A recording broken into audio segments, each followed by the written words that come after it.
हाय जय जगन्नाथ सांग मैंने आज मो ब्लॉगिंग 90 दिन पूरीगला as a community health worker भाव में मोर कौन कम रही चलते देखा आज मुसा दीदी बाहरी पड़ू ड्यूटी पशिगाँ आंडुलचा तो रास्त जाऊ जाऊ टे वर्षा हो गला रेनिकोटा पिंधिदे आम मैंने ऑफिस गले ऑफिस जाइए आम डॉक्यूमेंट आम रिपोर्ट राइटिंग जो लिखी रिपोर्ट सबमिट करदे आम पशिगाँ बाहरी गले बसिका गाँ बाहरला आम से सुनील देह टे बहुत असुस्थ अच्छी कहीं से औषध मानने ठीक डोज रे खाऊनी तो जहाँफल घर लोक कहते आम खुआचु किंतु आम जो औषध सब गणिलु जना पड़ा कि से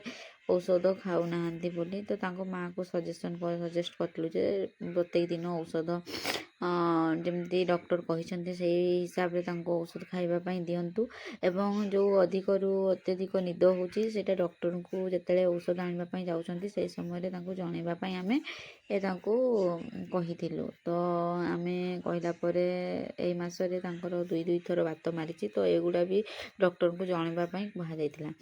ता सहित केमती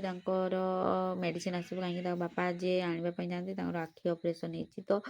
बापा जापर तेणु आम VRP दीदी को कहीलु कि से जाकि औषध आनीदेवे बोली तो ता सहित आम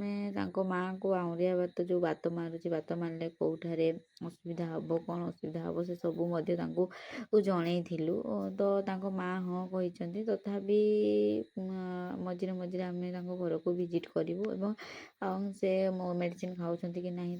चेक करूँ और ता सहित आमर VRP दीदी जो अच्छा सहित आशा अंगनवाड़ी दीदी मान सहित ए विषय आलोचना कर कि सुनील बैठा औषध ठीक भाव में जो डोज दिखाई डोजर मात्रा ठीक से खाऊना तो ठीक भाव में खावाई कहुला तो माँ दायित्व नहीं कि खुआउंट